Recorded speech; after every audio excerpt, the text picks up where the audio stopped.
Hudbalker para empezar el programa antes de poner punto final. Cristian, ¿cómo estás? ¿Cómo estás? Muy buenas Mónica, noches. ¿qué tal? Muy buenas noches. Bueno, ¿qué te sugiere a ti, además, esta carpeta fiscal que tiene bastante carne, ¿no? Y que Pablo Sánchez ha decidido, bueno, incluir en la investigación preliminar del presidente Castillo, ¿no? Me parece que, digamos, a diferencia de otros casos en los cuales estaba la PEPA en manos de la Fiscalía de Lavado de Activos o del equipo Lavajato, aquí ha habido un tiempo prudente, es decir, ha habido un increchendo finalmente de los indicios, luego hemos pasado a pruebas, colaboradores eficaces, audios, y me parece que ahora Pablo Sánchez hace lo que me imagino que quizás se pudo haber hecho antes, pero enhorabuena que se haya esperado y que finalmente con lo que hay ahora se abra una investigación que, como repito, Mónica, ya había incluido antes a Silva, el impedimento de salida del país, junto también a los congresistas de Acción Popular, los niños. Y ahora, obviamente, con esta novedad que nos muestra el documento,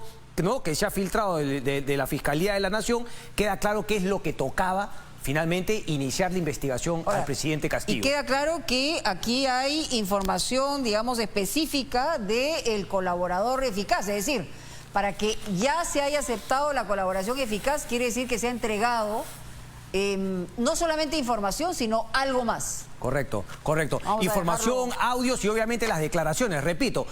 Claro, todo el mundo comenta que sería Samir Villaverde el colaborador eficaz. No podemos confirmarlo y así lo tuviésemos confirmado, tampoco podríamos decirlo, aunque es todavía aspirante. Pero bueno, finalmente, ahí se ha entregado la información, es decir, ya estamos un paso por encima o adelante de lo que era Carelim, que solamente contaba de terceros. Aquí hay audios y además hay la declaración de uno que dice: yo le di plata al ministro de Transportes, plata que le dijeron era para el presidente Pedro Castillo. Así es, primero 50, después 100 y al final lo que dicen es que lo que habría llegado, según el colaborador, son 30 al presidente. 30.000 si es ocurrido o no, la investigación dará luces. Gracias. Y ese es otro punto, Mónica, ¿no? Perdón. Sí. ¿Cómo va a llevar a cabo la investigación este tema de que, claro, no puede acusar, pero sí puede investigar, solamente puede ir en la investigación preliminar, no en la preparatoria? Eso también va a ser interesante ver, porque creo que es el primer caso en el cual se da una investigación abierta al presidente de la República en funciones. No hay precedentes. Zoraida Ábalos había abierto y lo había suspendido inmediatamente. Ahí mismo sacó la mano. Aquí nomás, pega inmóvil.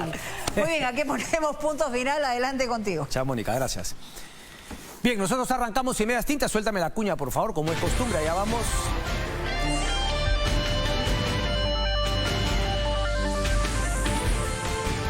Bien, lo que habíamos comentado ya. Primero, digamos, unos audios hace 2 semanas en los cuales no había mucho, pero, claro, Samir Villaverde arranca... No sé, yo quiero creérselo, vamos a preguntar a su abogado, al doctor Julio Rodríguez, que va a estar con nosotros. Ojo, también va a estar Benji Espinosa, joven abogado penalista, que ahora está asesorando al presidente de la República, Pedro Castillo. Y claro, se entiende porque Eduardo Pachas manejará temas más constitucionales, etcétera, pero aquí hay una investigación, ¿no?, de índole penal, por lavado de activos, por corrupción, etcétera, y ahí es donde entraría, me imagino yo, el know-how, ¿no?, el conocimiento, la experiencia de Benji Espinosa, repito, abogado del presidente Pedro Castillo, con quien vamos a conversar. Ahí está entonces los primeros audios, y ahora finalmente se entrega un audio que se publica a inicio de semana en Willax, en el programa de Philly Butters, en el cual se muestra a Samir Villaverde conversando con Bruno Pacheco. A mí no me digan que Bruno Pacheco lo ha negado, porque ni siquiera ha tenido el coraje, porque sabe que si niega los audios, luego cuando se hagan el peritaje, que de hecho se va a hacer cuando entre a la, digamos, al juicio en sí, el juez no va a aceptar nada que finalmente no tenga la confirmación. Pero para la investigación fiscal vale avanzar con el tema de los audios, así no se haya todavía corroborado con un peritaje oficial. Pero Bruno Pacheco dijo, Bruno Pacheco dijo finalmente, bueno, o la abogada dijo, me tienen que corroborar, me tienen que confirmar. Claro, es un poco decir, no lo niego, pero primero pruébamelo. Y claro, sabe Bruno Pacheco que finalmente no podía negar esas declaraciones. Vamos a escuchar entonces lo que fue ese audio de Samir Villaverde con Bruno Pacheco, hablando del presidente, hablando de cómo Juan Silva llegó al Ministerio de Transportes y Comunicaciones y sobre todo, repito, lo que ya sabíamos, seamos honestos, desde que aparecieron los $20.000 y desde que conocimos los chats de Bruno Pacheco en el cual movía sus influencias y prácticamente pedía plata a cambio en el tema de los ascensos en el ejército, en las Fuerzas Armadas en general. A partir de eso ya sabíamos por dónde iba la línea. Una organización criminal, hay que decirlo también, ¿no? Unos delincuentes de pacotilla manejando el gobierno peruano, el ejecutivo. Luego Karelyn López, ahora Samir Villaverde, lo que eran primero indicios se van convirtiendo en pruebas. Vamos con el audio presentado por Willax esta semana. A ver. O me ha dejado sorprendido con este pata de Juan Silva. O me estás bromeando, de verdad. Juan Silva, pues ese pata de le han pescado con el... Ese no es el que le dio el maletín del $1.000.000 o soles que paso, que abuso. ¿Cómo Pedro? Pero no lo hizo todavía. Pero Pedro sabe del $1.000.000, ¿no?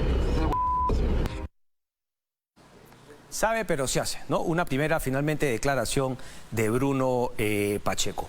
Todo esto te va mostrando primero lo de Juan Silva, porque sacó también una nota interesante el día viernes, voy a tratar de acordar dónde lo vi, pero claro, muestra quién era Juan Silva y además muestra un vínculo con la cuñada del actual ministro de Agricultura.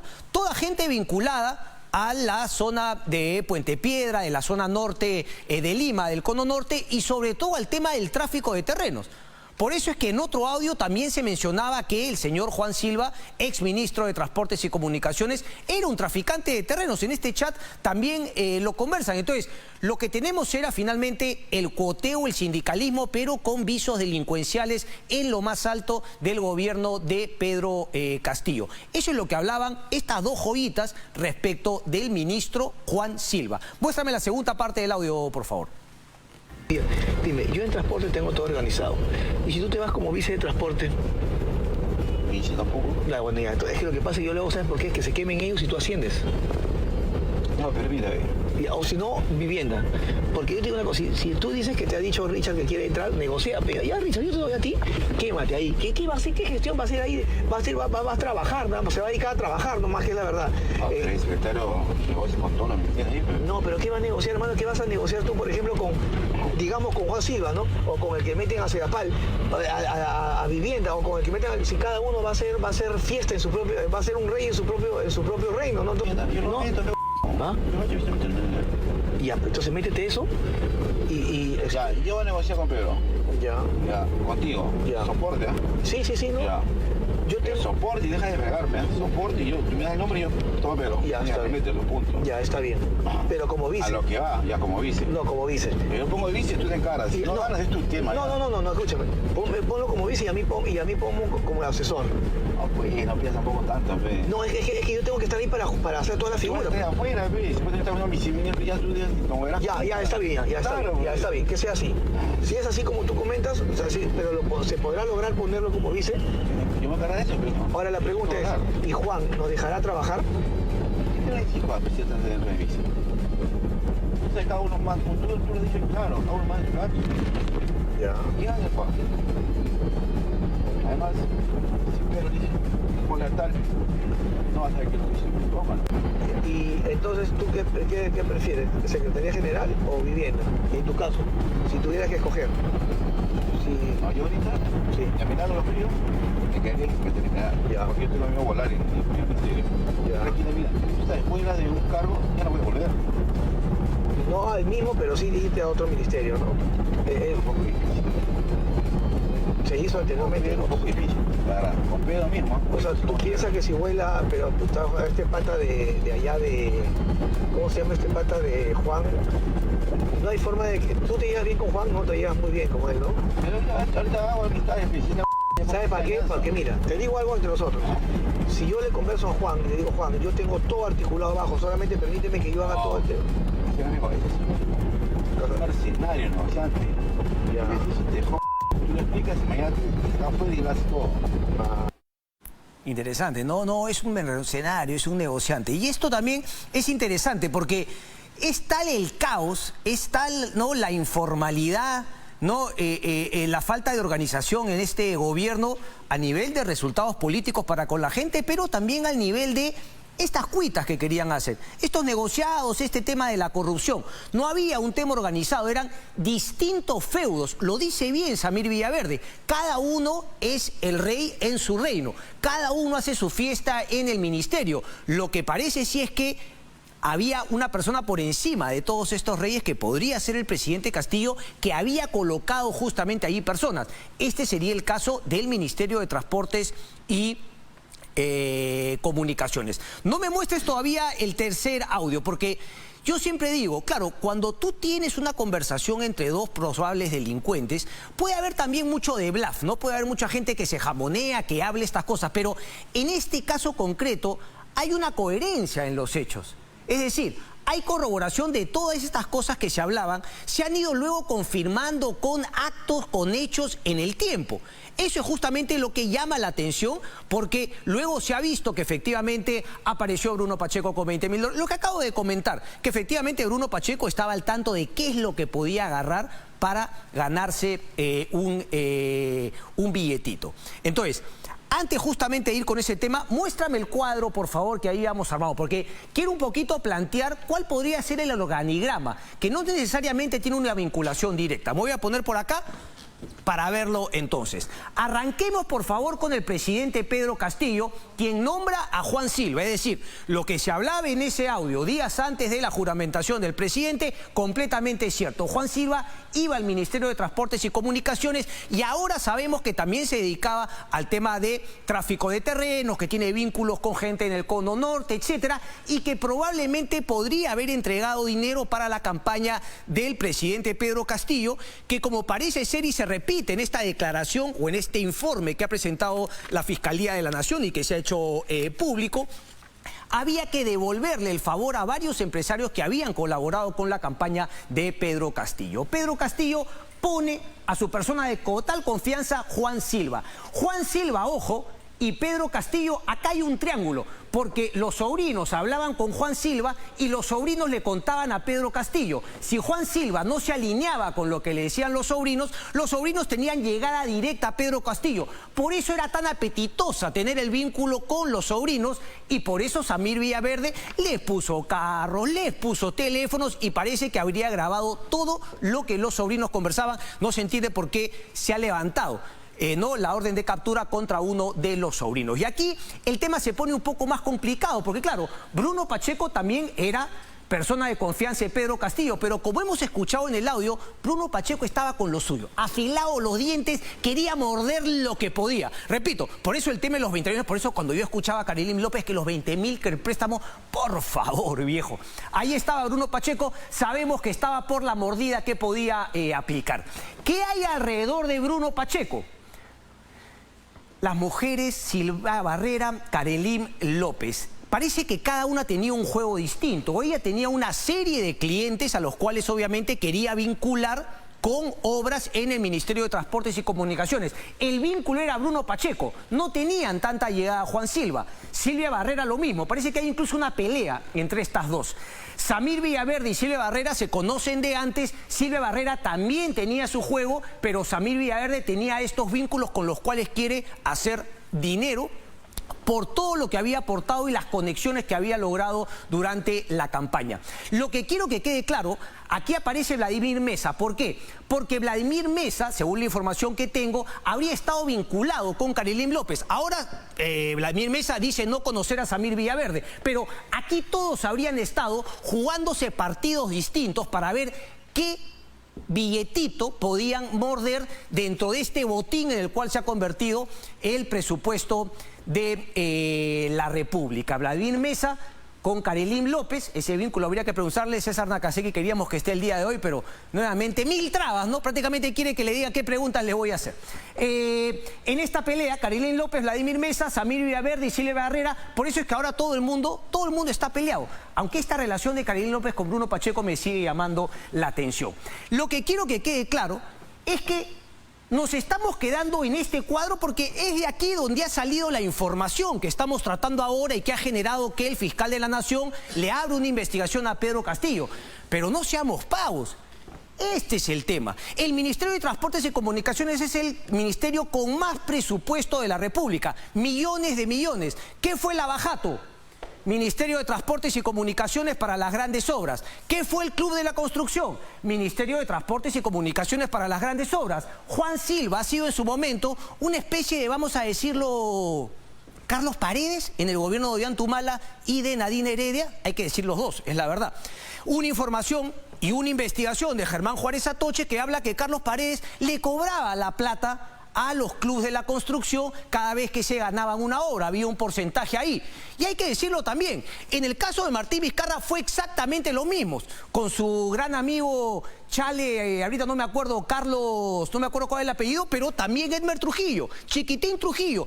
Todos ponían a su gente de confianza en el Ministerio de Transportes y Comunicaciones si son raterías las que querías hacer. Ahí está la plata. Muéstrame el segundo cuadro, por favor.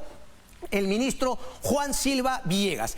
Antes de ir con esto, muéstrame ahora sí, por favor, lo que ha sido, en la nota que ha preparado Carlos Hidalgo para Punto Final, lo que ha sido este colaborador. Repito, todo el mundo cree, podría ser Samir Villaverde. No lo sabemos, la verdad, tampoco podemos confirmarlo.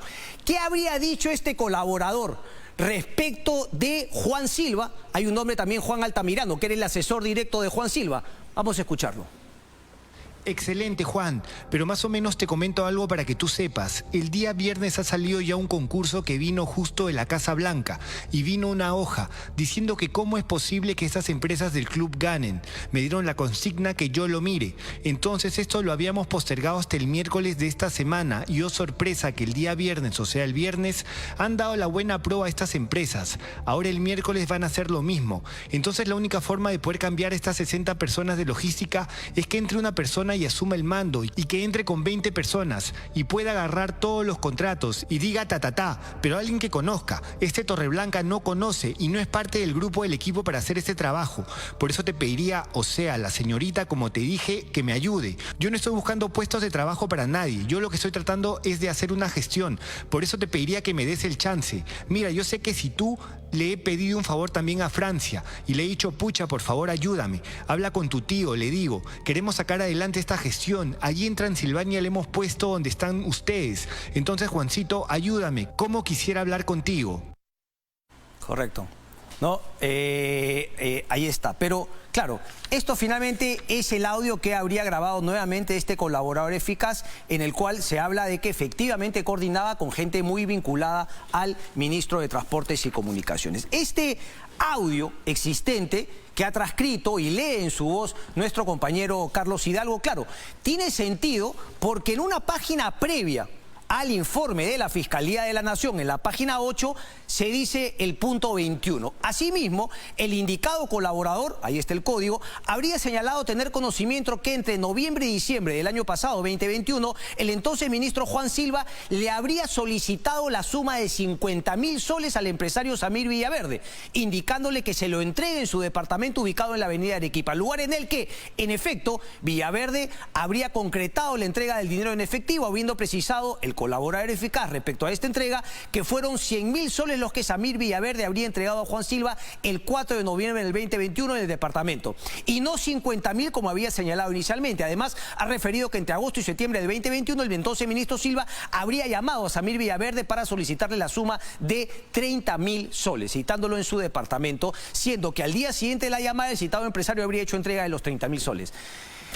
¿No existe ese audio que declara el colaborador en el cual entre agosto y septiembre el entonces ministro Silva habría llamado a Samir Villaverde para solicitarle la suma de 30.000 soles? ¿O este colaborador, que todos creemos se trata de Samir Villaverde, es un audio que todavía tiene y no lo ha entregado?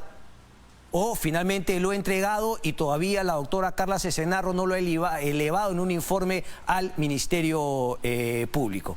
Bueno, esa es la pepa, ¿no? Seguramente por esto que dice en el punto 21 es que luego entrega un audio en el cual muestra o corrobora el nivel de cercanía entre Samir Villaverde y, por lo menos en este caso, en este audio, el asesor Juan Silva. Pero repito, no se deben quedar en el tema de Samir Villaverde, Karemil López, Silvia Barrera, porque la pepa está acá.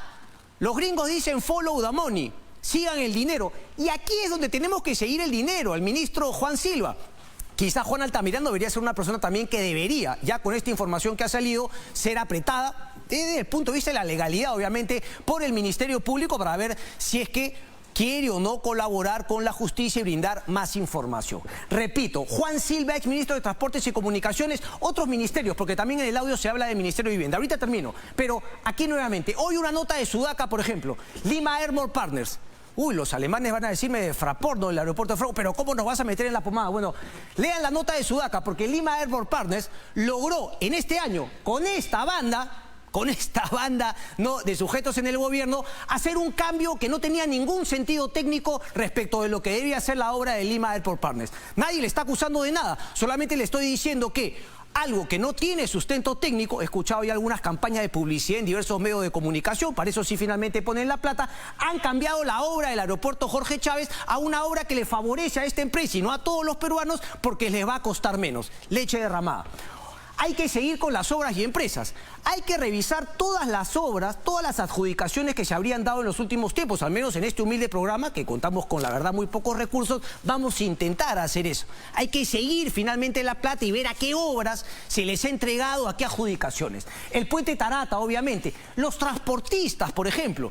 ¿Qué fue de esas leyes que el señor Juan Silva les entregó a todos los transportistas para no pagar multas? ¿Ha habido coima ahí también de por medio o solamente temor por el tema de las huelgas? Y aquí es donde entra el tema de los niños. Por eso es que el fiscal de la Nación había ordenado impedimento de salida a Silva y a los niños por todo este tema de los audios. Y finalmente hay otro personaje que me parece estuvo en esta negociación de Lima Airport Partners, estuvo asesorando, dizque, al presidente Pedro Castillo y al ministro Juan Silva, y que creo estuvo también en la presentación del exministro Silva en el Congreso de la República. Alex Starost. Yo hablé con él finalmente hace un buen tiempo, cuando estaba ahí en Canal N hablando sobre el tema del Club de la Construcción, y claro, explicaba ciertas cosas, pero siempre parecía que venía con segunda. Alex Starost también tendría que explicar qué papel cumplió en Lima Airport Partners, porque ahora es abogado de Juan Silva, y habría que ver si Alex Starost ha estado haciendo lobby y finalmente si es que ha estado también detrás de las adjudicaciones de obras. Vamos a invitarlo al señor Starost, ¿no?, a que nos pueda brindar una entrevista para aclarar esos temas al respecto. Estamos ya, como lo habíamos anunciado, con Benji Espinosa, abogado del presidente de la República. Benji, un placer, maestro. ¿Cómo estás? A ver, doctor Espinosa, lo primero, ¿le sorprende este informe del Ministerio Público? Recuerdo haber leído una entrevista que usted decía, bueno, si se le va a abrir investigación al presidente de la República, quiero ver los argumentos del fiscal de la Nación, Pablo Sánchez. ¿Ha leído el documento ya? He leído la disposición de apertura de investigación y te puedo decir en primer lugar que las razones del Ministerio Público son sin razones jurídicas. Y voy a explicar por qué. ¿Por qué? Porque desconocen los alcances del artículo 117 de la Constitución. Lamentablemente hemos retrocedido mucho tiempo en la interpretación jurídica y parece ser que la Fiscalía de la Nación se ha quedado en tiempos de Montesquieu, que decía que el operador del derecho es la boca muda que pronuncia la ley, o como Traseñí, que decía el juez o fiscal es el fonógrafo de la ley. O sea, repites acríticamente lo que dice la norma. La norma dice que el presidente solo puede ser acusado durante su mandato por 4 situaciones. ¿Correcto? Traición a la patria, disolver el Congreso, impedir elecciones, impedir funcionamiento de los órganos del sistema electoral. Fuera de eso no puedes acusar. Los argumentos de la Fiscalía de la Nación no apuntan a establecer, por ejemplo, por qué fuera de la prohibición de la acusación entra la investigación. Lo que pasa es que se entiende que el presidente puede no ser acusado, pero sí investigado. Y ahí viene la sinrazón. ¿Por qué razón? Porque precisamente lo que la Constitución y este dispositivo constitucional lo tenemos de la Constitución de 1860, se repitió en 1920, se reafirmó en la Constitución del 33, se afirmó en la Constitución del 79 y aún la tenemos vigente. Hay que entender que cuando el presidente no puede ser acusado, lo que quiere decir es que no puede ser perseguido. Lo que quiere decir es que no puede ser investigado, que no se puede abrir causa penal en su contra, que al presidente no se le puede distraer durante su mandato por situaciones de coyuntura. Eso es lo que significa. Algunos dicen que no, que hay que leer textual, de manera literal, la Constitución, y la Constitución solo proscribe la acusación, más no la investigación. Pero eso es leer conforme se leía en la Edad Media. Eso ya ha sido superado ampliamente. Ahora, doctor Espinosa, yo tengo un buen concepto de usted. ¿En eso se va a quedar usted en la defensa del presidente Castillo, en una cuestión de forma? No, pero no es una cuestión de forma, es una cuestión de respeto a la finalmente Constitución. una formalidad y finalmente no la lectura que usted hace del artículo de la Constitución. ¿Esa es un poquito la defensa? Ese es un primer punto de la defensa, Cristian. Okay. Y es lo más importante, ¿sabes por qué?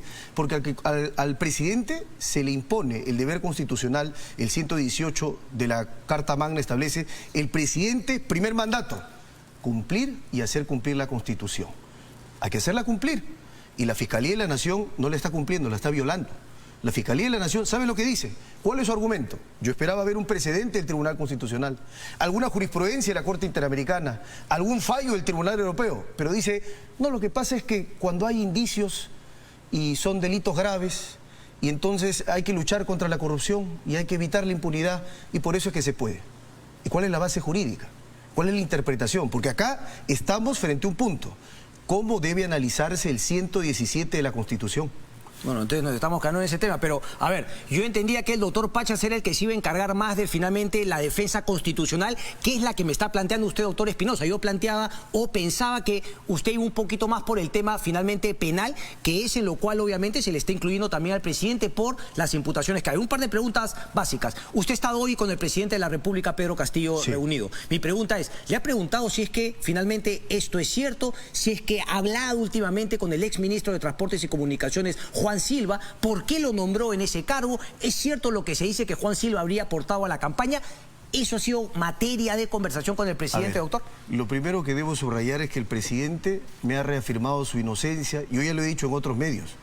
Yo estoy convencido de la inocencia del señor presidente de la República, de Pedro Castillo Terrones. ¿Correcto? Yo estoy armando la defensa a partir de defender a una persona inocente.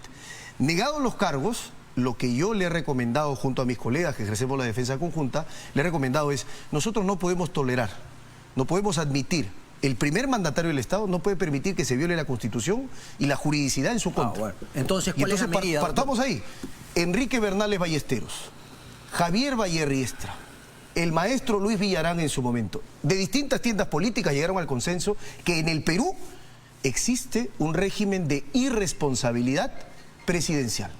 No puede ser el presidente acusado, ni investigado, ni demandado, ni llevado al fuero arbitral. Hay un régimen de irresponsabilidad.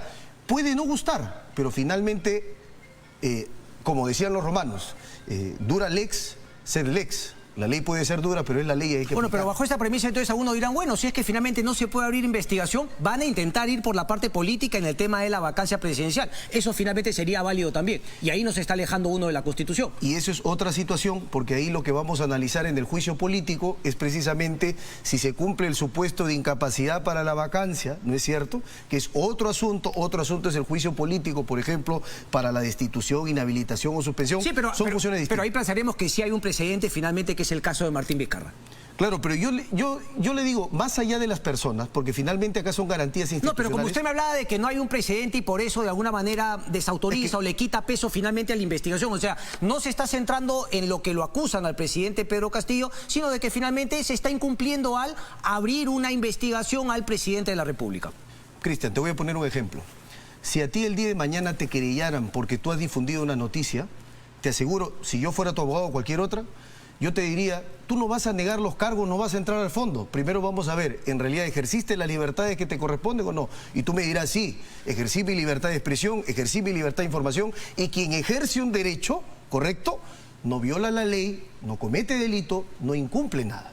Entonces, ese es el mismo punto. Ok, lo trasladamos punto acá. legal. Entonces, ya que finalmente también está hablando de tema, en el tema político, ¿cómo queda finalmente ante la ciudadanía cuando tenemos audios, declaraciones, un colaborador eficaz que finalmente dice que le entregó al ministro Silva dinero para el presidente Pedro Castillo? A ver, sin que yo acepte eso, porque yo soy un convencido de que en el mundo del proceso lo que rige son las pruebas. Correcto.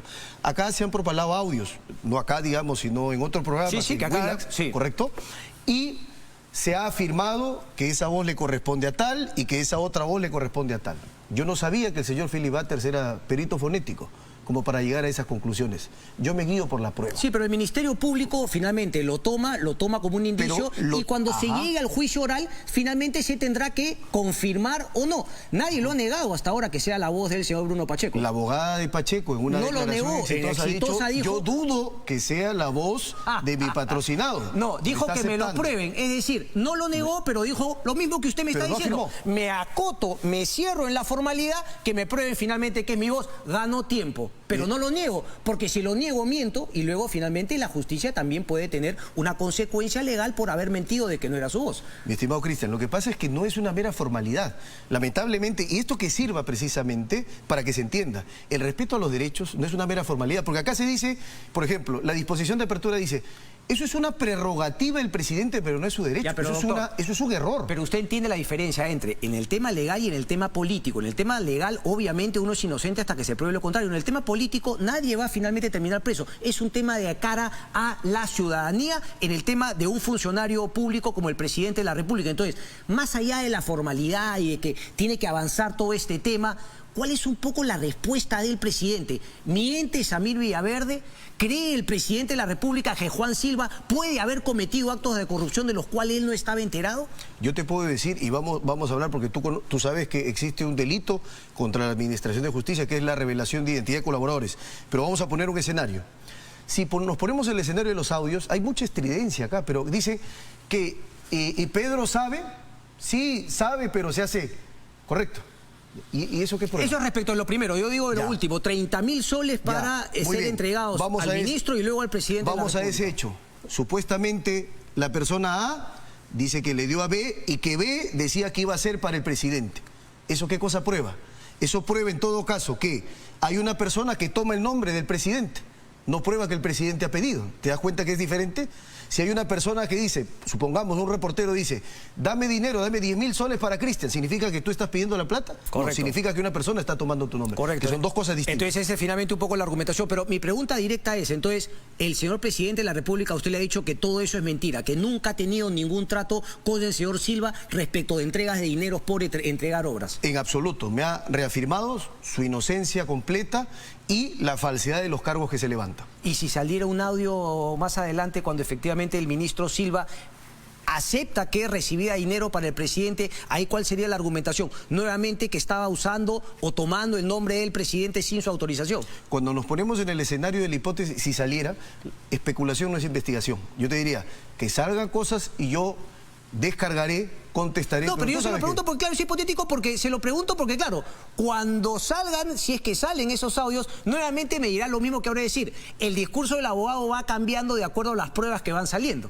No, el discurso del abogado va refutando los cargos que se van levantando. Eso es lo que corresponde. Se levantan cargos y uno los refuta, uno los contesta, uno los explica y uno los aclara. Entonces yo acá estoy siendo bastante claro. Yo estoy acá poniendo en su real dimensión lo que está pasando. Porque claro, se hace muchísima estridencia, mucho ruido y hay un señalamiento. No hay mucha estridencia. Lo que hay es una investigación abierta por el fiscal de la Nación, Pablo Sánchez. Usted me dice que es un error porque se está incumpliendo el artículo 117. Es solamente eso. ¿Usted cree que se está equivocando el fiscal de la Nación? No, es que es una investigación que nace muerta. Es una investigación que nace muerta porque, fíjate acá. ¿Qué medidas van a tomar entonces? ¿Dónde puede finalmente usted reclamar que lo que está haciendo el fiscal de la Nación es algo indebido? Vamos a pedir al amparo del artículo 150D del Estatuto Procesal Penal la nulidad absoluta de esta disposición. Y si la Fiscalía de la Nación no lo aceptara, tenemos expedito el derecho a plantear una tutela de derechos conforme al artículo 71.4 del Código Procesal Penal. El investigado que considera que la Fiscalía está violando sus derechos puede recurrir al juez vía tutela de derechos para que se cautele. En este caso concreto, el derecho previsto en el 139.3 de la Constitución. El derecho a no ser desviado del procedimiento preestablecido por ley. El derecho a que se cumpla el 117 de la Constitución. Déjeme plantearle la pregunta desde el otro punto de vista. Entonces, digamos, ¿y por qué esa situación? ¿Por qué finalmente no decir, bueno, investígueme, no tengo nada que ocultar? ¿Por qué siquiera impedir? Porque finalmente lo que queda claro, y usted ha citado el artículo, es que la acusación la acusación. No se le puede acusar al presidente de la República salvo por esos 4 puntos. Aquí hablamos de una investigación, pero usted dice que finalmente la investigación también está prohibida por ese artículo. Sí. ¿Por qué no decir, bueno, yo creo que hay un error en la Fiscalía, pero investíguenme, no tengo problema, no tengo nada que ocultar? Porque no podemos permitir que las arbitrariedades y las violaciones a la ley se conviertan en comportamiento de los poderes públicos. Y permíteme acá un punto. En efecto, el término acusación. El artículo 8.2b de la Convención Americana que el Perú ha suscrito desde 14 de julio de 78 dice: toda persona inculpada de delito tiene derecho a comunicación previa y detallada de la acusación en su contra. ¿Alguna vez algunos intérpretes de la ley dijeron, solo merecen imputación formal los acusados, los investigados no? Y la Corte Suprema y la Corte Interamericana dijeron, eso es un craso error. Cuando la Convención Americana habla de acusación, se refiere a imputación, se refiere a investigación, se refiere a indicios. Es lo mismo que se aplica acá. Hay que tener en una dimensión amplia lo que se entiende por acusación. ¿Por qué en un entendimiento amplio? Como usted dice, cuando le conviene un entendimiento amplio, hay que decir, para que finalmente no se le investigue al presidente Pedro Castillo. Me llama la atención si es que usted habría brindado alguna declaración en su momento respecto al caso de Martín Vizcarra. ¿Usted brindó alguna declaración? ¿Se le preguntó en algún medio? No.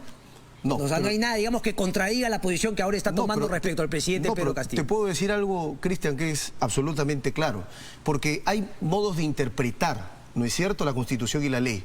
Y entonces, cuando se trata en el marco del proceso penal y está en juego un investigado, un imputado, un procesado, como quiera llamársele, la interpretación tiene que ser pro homine, porque lo manda el artículo 29b de la Convención Americana. Pero uno también podría plantear que se podría interpretar justamente que, como se dice, cualquier ciudadano puede hacer lo que quiera, que no esté impedido por ley. El funcionario público no se rige bajo esa ley, solamente puede hacer lo que la ley le manda. Uno podría aplicar que en esa interpretación el presidente de la República, como primera cabeza de la función pública, debería sí estar sometido a una investigación, más no a una acusación. Y precisamente sobre el punto que mencionas, los ciudadanos, todos nosotros, nos regimos bajo la inmunidad de coacción. Lo que no está prohibido está permitido. En cambio, los funcionarios, el fiscal de la nación, solo puede hacer lo que la ley le manda. O sea, ahora la acusa al fiscal, más no al presidente. Pero bueno, entonces, queda claro la posición. Van por la defensa formal de decir que no se le debe abrir investigación al presidente de la República, pero digamos, del fondo no nos pronunciamos. No, y del fondo te he adelantado que finalmente se tratan de testimonios de referencia y la ley en materia de testimonio de referencia... Para eso es la investigación, doctor. Para eso es la investigación. Por supuesto, pero la investigación respecto a otros, respecto al presidente, no se puede, porque la Constitución lo prohíbe. Correcto. Y solamente una última. ¿Él pone sus manos al fuego? ¿Él garantiza que lo de Juan Silva también? ¿O empieza a dudar del ministro que él nombró finalmente? Yo te diría, las responsabilidades son personales, ¿correcto? Sí, pero las políticas no, pues las políticas también. Pero... si hay una persona que entra y ha cometido todos estos actos, uno tiene también que ser coherente y decir, bueno, me equivoqué al ponerlo de ministro de Transportes y Comunicaciones. Entonces, esa es mi pregunta. ¿Cuál es finalmente la respuesta que haría el presidente? Y se la tengo que hacer interpósita persona porque el presidente no da entrevistas. Imagino que menos aún la va a dar ahora. En ese escenario político no ha llegado mi conversación, Cristian. Mal haría en poder ponerle palabras a la boca al presidente de lo que no me ha dicho. No le preguntó finalmente si es que también creía en la inocencia del ministro Silva, como usted me acaba de decir, si le dijo que él era inocente. No le hizo esa pregunta. Para mí la pregunta más importante es si lo que dicen, si la sospecha, si lo que se plantea es cierto o no, lo ha negado el presidente. Y yo le creo. Correcto. Benji Espinosa, muchísimas gracias, maestro.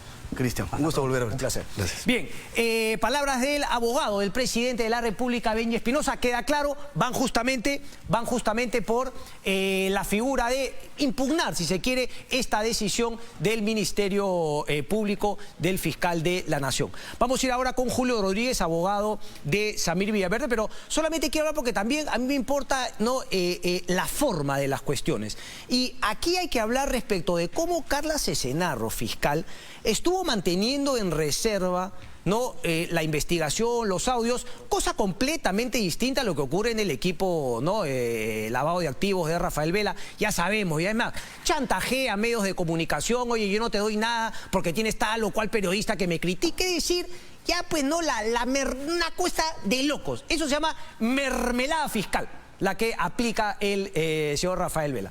Pero volviendo a ese tema, tengo que incluso saludar, porque este tema de la filtración queda claro que lo filtra el fiscal de la Nación, Pablo Sánchez, cuando Carla Cesenarro le eleva la información. Y aquí es donde me tiro para atrás en el sentido de siempre criticar este tipo de filtración, porque si tú vas a filtrar porque tiene relevancia pública, por lo menos no conviertas en una moneda de cambio tu filtración, sino entrégala a la mayoría de medios de comunicación y cada medio, cada periodista buscará sacarle el mejor provecho, contrastando, sumándole más información, etcétera. Pero solamente ese tema, ¿no? No sigamos los pasos, pues, de Rafael Vela y su abogado Alemán, ¿no? Olvídense, pues, esa cochinada en la cual se ha convertido el Ministerio Público en este tema de yo te filtro para que me conviertas en héroe. Una vergüenza.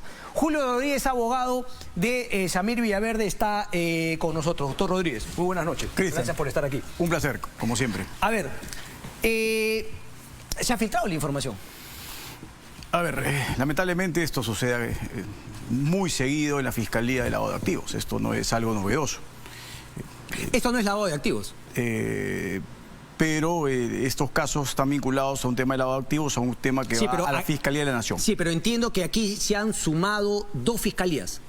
Carla Cesenarro, anticorrupción, y Luz Taquire, lavado de activos, y que obviamente cuando le llega una información que se indica a ministro, exministro, tiene, ¿no?, justamente este derecho, a congresistas que también lo tienen, y sobre todo el presidente de la República. Todo fiscal está obligado a elevar el informe al fiscal de la Nación, y esto es finalmente lo que se ha hecho público.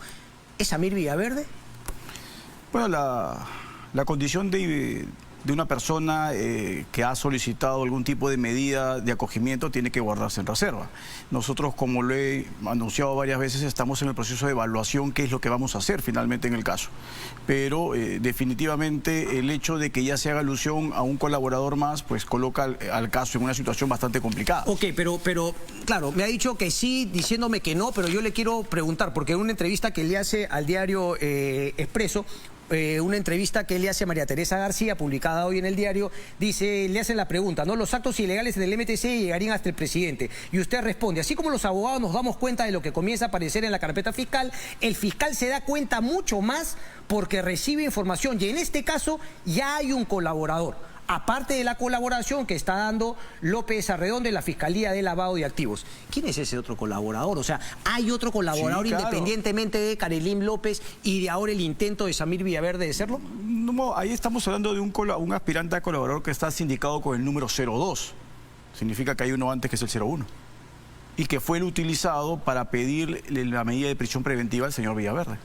Pero entonces aquí estamos hablando de, o sea, sería Karelim López. Karelim López es colaboradora, o sea, en otra fiscalía. Aparte de Karelim López en la Fiscalía de Luz Taquire y aparte de Samir Villaverde en la Fiscalía de la doctora Cesenarro, ¿hay otro colaborador? Vuelvo a repetir, el señor Villaverde está en proceso de evaluar finalmente qué es lo que quiere hacer. Pero hay otro colaborador que viene de antes incluso, desde el momento en que se pide prisión preventiva. Ese es el 01. ¿Por qué no ser ese colaborador el que justamente habría brindado esta información? Porque según lo que dice el documento, dice el colaborador 02. Ok.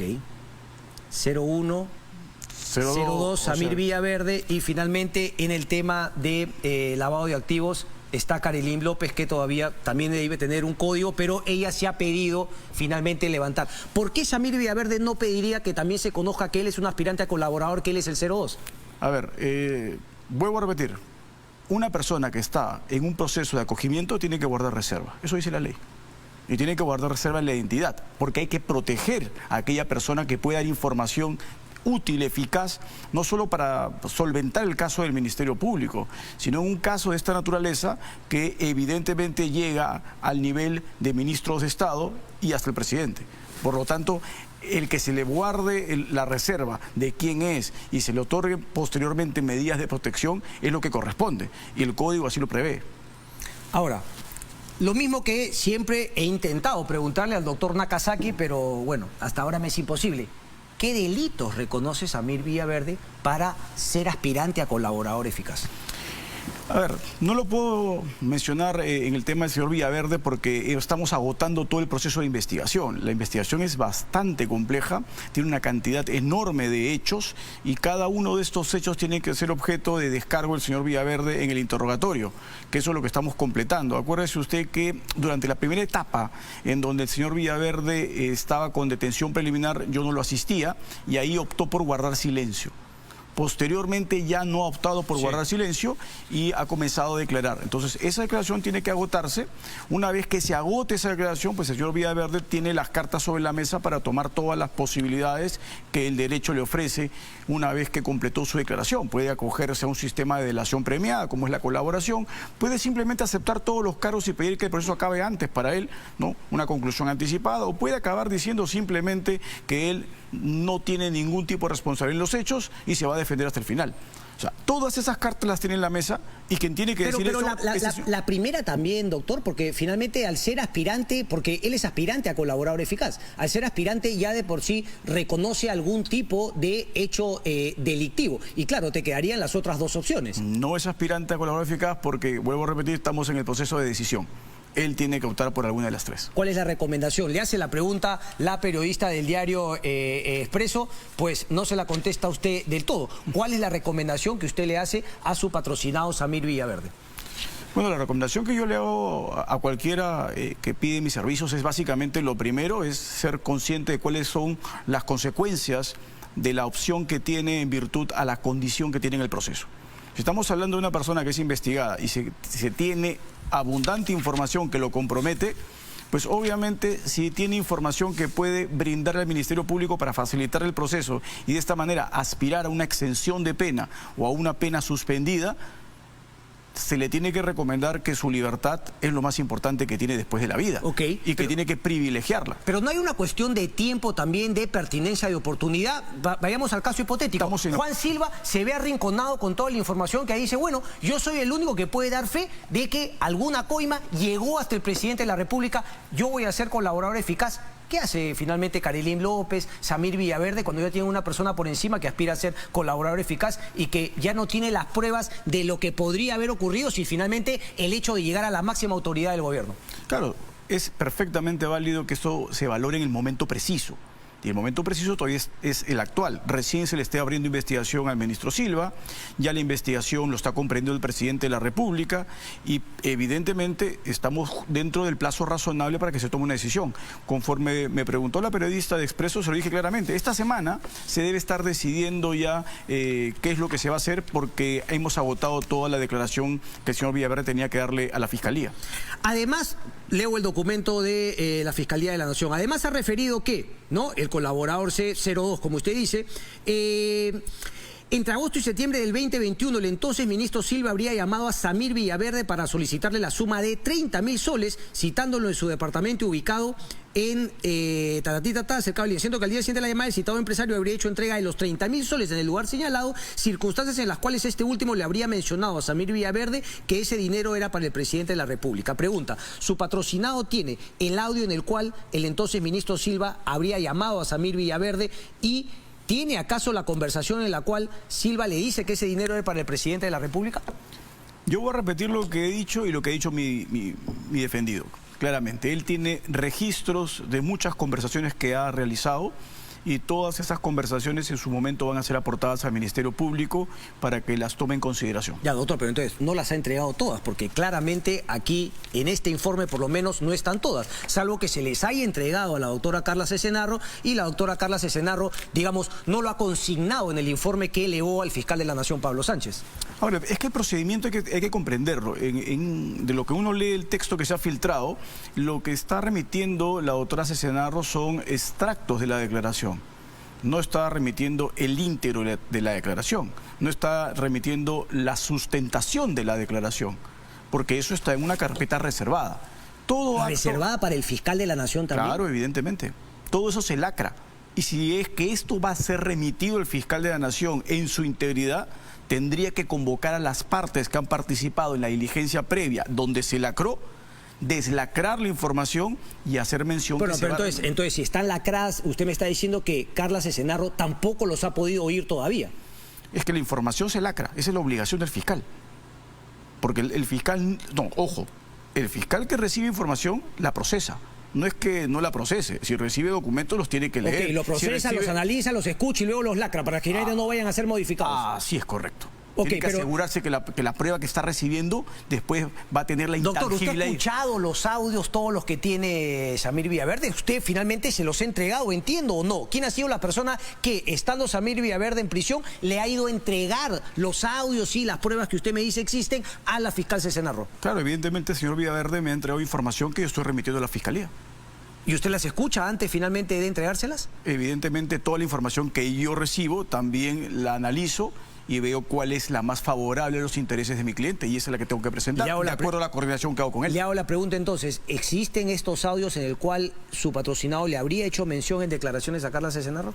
Yo lo que le puedo decir, señor Hudwoker, que hay mucha información en manos del señor Villaverde que comprometen hasta ministros de Estado. Más ministros de Estado además, pero claro, es que nuevamente nos estamos quedando en lo que hay. Ahora efectivamente ya hay temas concretos, pero usted me dice que hay audios, usted los ha escuchado y finalmente la doctora Cesena Roth también ya los ha escuchado. El Ministerio Público tiene que analizar todo lo que se le envía, eso es su obligación. Entonces, para aclararnos, habría información que tiene la doctora Cesena Roth, pero que todavía no está en manos del fiscal de la Nación, Pablo Sánchez, teniendo en cuenta que además él es el único llamado a investigar a ministros de Estado, a congresistas y al presidente de la República. ¿Por qué no se le habría entregado toda la información aún o por qué no está consignada en este informe que se ha filtrado? Por una sencilla razón, porque la información que se ha presentado en ese informe son los extractos remitidos por la fiscal encargada. Claro, pero uno esperaría, doctor, que son los extractos principales, es decir, la pepa. Pero que comprometen a quien el fiscal tiene que investigar.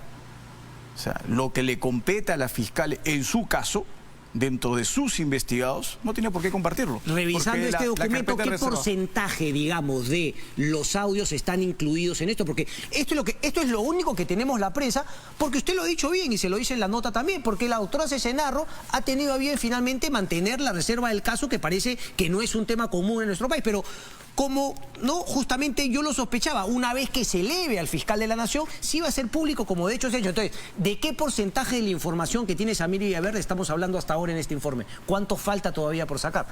Bueno, es que la información que se está completando ante el Ministerio Público es muy abundante.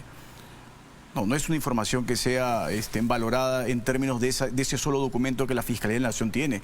Yo le podría decir fácilmente que hay muchísima más información que tiene el señor Villaverde y que se está presentando a la Fiscalía para la necesidad que tenga él en el proceso.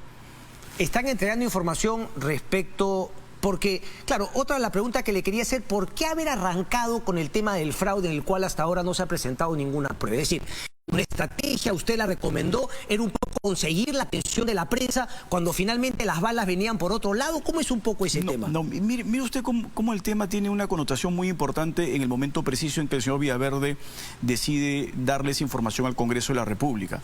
Estamos hablando que la imputación que tiene la Fiscalía de la doctora Cesena Roth, que ha construido en virtud a que la cabeza de la organización criminal está en manos de Castillo y en manos de Silva. Eso lo dijo Carolín López, ojo. Pero esa es la tesis incriminatoria de la Fiscalía. Ok.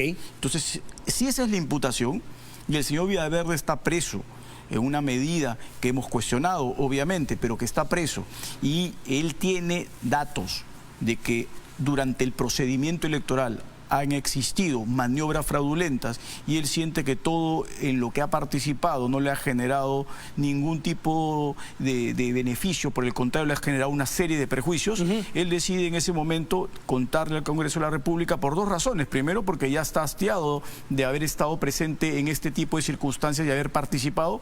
Y lo segundo, y que es más importante, es que con esa versión está haciendo pública su situación para generar protección. Porque claro, si no... pero uno podría plantear que, claro, ahora que ya se han entregado pruebas, pero inicialmente había un serio cuestionamiento, una duda, porque claro, arranca con un tema del cual no tenía las pepas o las pruebas como finalmente las ha ido soltando respecto a esa organización criminal que está incrustada en el Ejecutivo.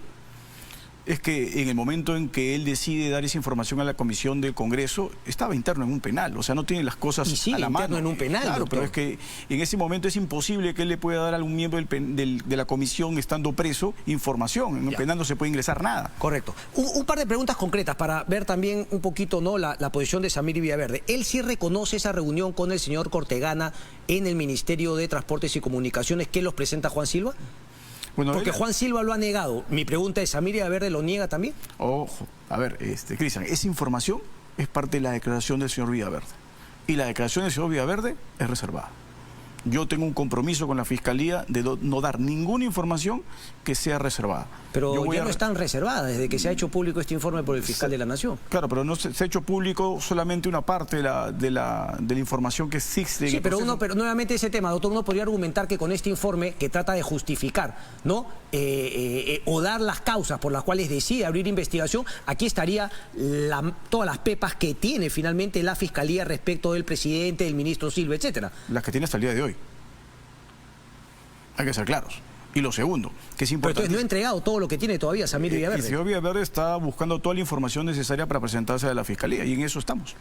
No me puede decir entonces lo de Cortegana finalmente. No, porque yo estoy obligado a borrar la reserva. Okay. Usted lo acaba de decir, es importantísimo. Tenemos una doctora en la Fiscalía que es Carla Cesenarro, que está actuando con absoluta legalidad, respetando las reglas del proceso. Lo que tiene que hacer la contraparte es exactamente lo mismo, no quebrantarlas. Y lo más importante, porque usted lo ha dicho, estamos hablando de un fiscal de la Nación que pues tiene una experiencia vasta en lo penal. A diferencia de Zoraida Ábalos, que de penal no sabía nada, Okay. El doctor Pablo Sánchez está vinculado al sistema de justicia penal desde su inicio. Okay. Él se ha formado en esto, es profesor de Derecho Penal. Entonces, el doctor Pablo Sánchez está pidiendo una medida restrictiva a la libertad a un exministro y está formalizando una investigación. Bueno, también a 6 congresistas, medida restrictiva contra 6 congresistas también. Y al presidente de la República Okay. es porque tiene los fundamentos y tiene la base legal para Doctor, hacerlo. el tiempo me gana, pero solamente una pregunta, porque claro, usted me dirá que es la reserva, pero esto ni siquiera tiene que ser parte de una declaración, sino habla finalmente del sentido común de toda esta historia, estas declaraciones y estas pruebas. ¿Por qué habría entregado dinero? ¿Cuál era el negocio que Samir Villaverde quería hacer con todos estos vínculos? Una pregunta muy subjetiva que yo se le he hecho al señor Villaverde y él tiene una respuesta que nada tiene que ver con... O sea, él no es constructor, ¿qué era? ¿Un lobista?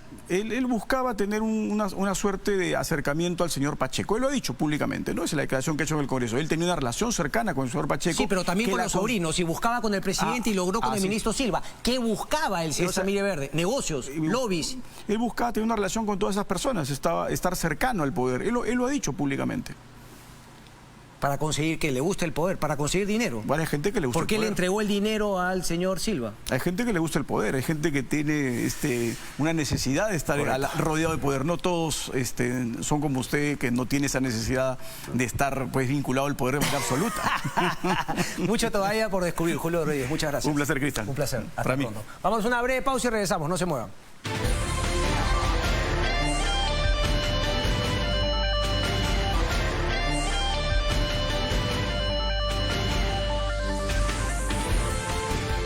Bien, nos vamos. Llegamos al final de Sin Medias Tintas. Gracias por acompañarnos. Y claro, no se mueva porque viene Latina Deportes. Y ojo, estrenan videoclip rumbo al repechaje. No se lo pierdan. Nos vemos. Chao, chao.